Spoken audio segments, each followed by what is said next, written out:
सबसे पहले तो ये कहना चाहूँगा कि मैं बहुत आभारी हूँगा अगर मेरे नाम से डॉक्टर निकालते हैं, इसलिए कि मैं डॉक्टर से कहीं ज़्यादा पेशेंट हूँ। ये एक दो यूनिवर्सिटीज़ हैं जिन्होंने मुझे डॉक्टरेट दे दी है, मगर उनको बहुत सीरियसली लेके अपने नाम में नहीं लगा लेना चाहिए। तो मुझे सिर्फ जावेद अख्तर का ही है। यहाँ इतने बड़े बड़े नेता विराजते हैं कि सबका नाम लेना तो शायद इतना समय गुजर गया है, पॉसिबल नहीं है।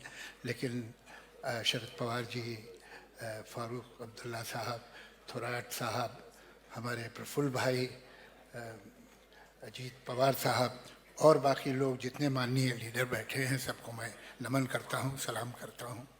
और बहुत मैं शुक्रगुजार हूँ, आभारी हूँ कि मुझे यहाँ शरद पवार अपना छगन भुजबल साहब ने बुलाया।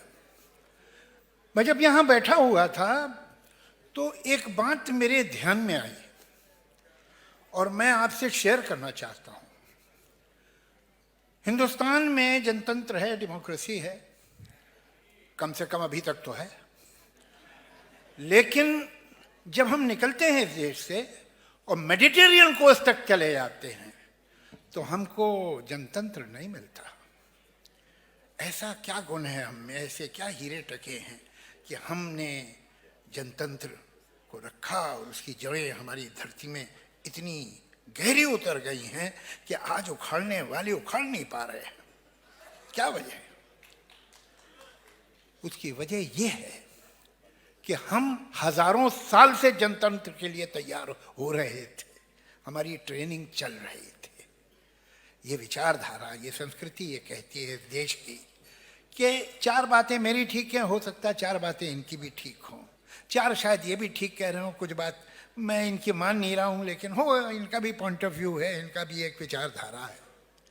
ये इस देश की परंपरा रही है और इसी बात से डेमोक्रेसी दुनिया में जिंदा रहती है कि ऐसा नहीं है कि जो मैं कह रहा हूं सिर्फ वही ठीक है और जो बाकी कह रहे हैं सब गलत है। मैं हूं एक नेशनलिस्ट, बाकी सब एंटी नेशनल है।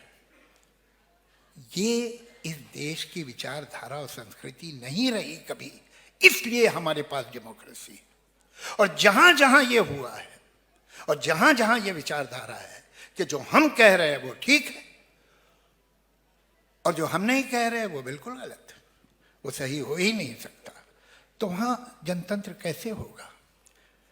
हिंदुस्तान की सोच हजारों साल से अलग रही है। आज आप इस स्टेज को गौर से देखिए, यहाँ 4-5 पॉलिटिकल पार्टी के लोग बैठे हैं। क्यों साथ बैठे हैं, कैसे साथ बैठे हैं? जाहिर है कि अलग अलग पार्टियां तो कहीं कुछ विचारधारा भी अलग होगी, लेकिन इनमें वही नम्रता है, इनमें वही ट्रेडिशनल हमारी संस्कृति की समझदारी है कि कुछ हम ठीक कह रहे हैं, कुछ ये भी ठीक कह रहे हैं। और इस विचारधारा ही को हिंदुस्तान कहते हैं। इस मंच पे हिंदुस्तान बैठा है। मैं आभारी हूं कि मुझे यहां बुलाया गया है। लेकिन आज आप देखते हैं कि यह भी कोशिश है कि ये जो रंगारंगी है, ये जो विभिन्नता में एकता है, इसे खत्म किया जाए, इसे मिटाया जाए। हमें वैसा बनाने की कोशिश है जैसे हमारे पास पड़ोस में लोग हैं। मुझे तो नहीं बनना वैसा। ये अभी हम लोग बात करते हैं ना, ये इलेक्शन है और वो इलेक्शन, नहीं नहीं नहीं नहीं, ये मामूली चीज़ है। इलेक्शन आते जाते रहते हैं।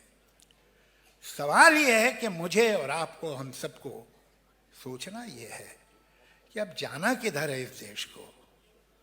उधर जहां की हमें हजारों साल की परंपरा बुला रही है, या उधर जहां हम ठीक है बाकी सब गलत है? ये फैसला आपको करना है, मुझे करना है।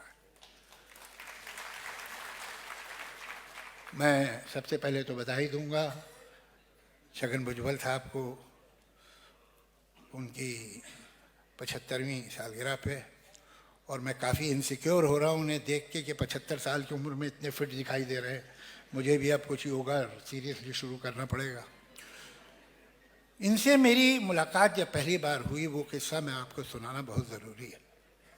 एक दिन, काफ़ी बरस पहले की बात है, मैंने एक अखबार में एक न्यूज़ देखी, उस ज़माने में नई नई तस्लीमा नसरीन जिसने लज्जा लिखी थी बांग्लादेश में, वहाँ की जो हिंदू कम्युनिटी पे जो अत्याचार हो रहे थे उसके बारे में उसने एक नावल लिखी थी लज्जा, और जिसकी वजह से वहाँ की जमात इस्लामी उनके ख़िलाफ़ हो गई थी और उसका खून करने के दर पे थे, तो वो हिंदुस्तान आ गई, कलकत्ता में थी।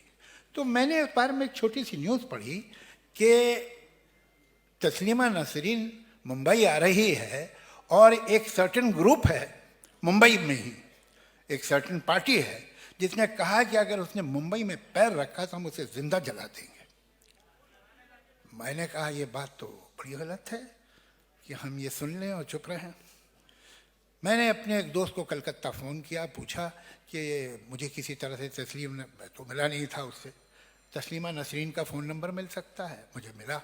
मैंने तस्लीमा नसरीन को फ़ोन किया, मैंने अपना परिचय दिया, तो उसने कहा मैं आपका नाम सुना है, जानती हूँ आपको। तो मैंने कहा मुंबई कब आ रही हैं? कहीं मैं मुंबई आई नहीं रही।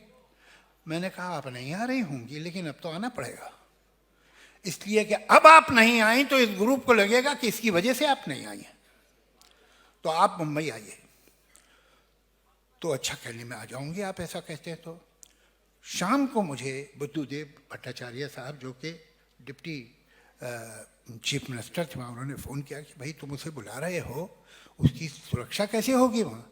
मैंने कहा वो हो जाएगी, आप इसकी चिंता ना कीजिए। मैंने ये फ़ोन रखा और छगन भुजबल साहब होम मिनिस्टर थे, उन्हें फ़ोन किया।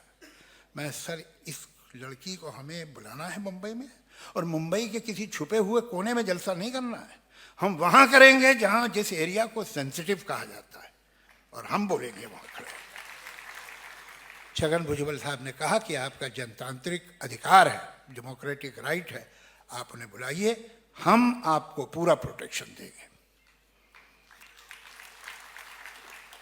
तस्लीमा नसरीन आई, हम लोगों ने एयरपोर्ट में रिसीव किया उसे, उसका जलसा हमने किया सेंट्रल बॉम्बे में, और छगन भुजबल साहब का मैं आभारी हूँ कि कोई तकलीफ नहीं होने पाई। ये हमारी रिलेशनशिप की बिगनिंग थी, और ये एहसान जो है उनका मैं भूल नहीं सकता हूँ, इसलिए कि ये पॉइंट जो है, जब फंडामेंटलिस्ट फोर्सेस, जब राइटिस्ट फोर्सेस, जब सांप्रदायिक ताकतें अपना सर उठाती हैं, हम किसी पार्टी के नहीं हैं, मैं किसी पार्टी का नहीं हूँ, लेकिन एक नागरिक का राजनीतिक लोगों से भी ज़्यादा बड़ा फर्ज है कि वो उसके खिलाफ आवाज़ उठाए और कहे कि मैं भारत का नागरिक हूँ, मुझे तुम्हारा जो भारत तुम बता रहे हो वो नहीं चाहिए, मुझे अपना वही भारत चाहिए जो हज़ारों साल से था। मैं बहुत बोलने वाले हैं, मैं आप लोग का ज़्यादा वक्त ज़ाया नहीं करना चाहता, लेकिन जिस तरह मैं इस स्टेज पे हज़ारों बार बैठा हूँ, और जब यहाँ बैठते हैं तो ऑडियंस की तरफ देखते हैं, मैंने तो इतना भरा हुआ ये ऑडिटोरियम कभी देखा नहीं था, और इससे मालूम होता है कि आपके दिल पे कितना बड़ा कब्ज़ा जमाए हुए हैं। छगन भुजबल साहब, तो सालगिरह की, जन्मदिन की भी बधाई और इस ताकत की भी बधाई जो दिखाई दे रही है। Thank you.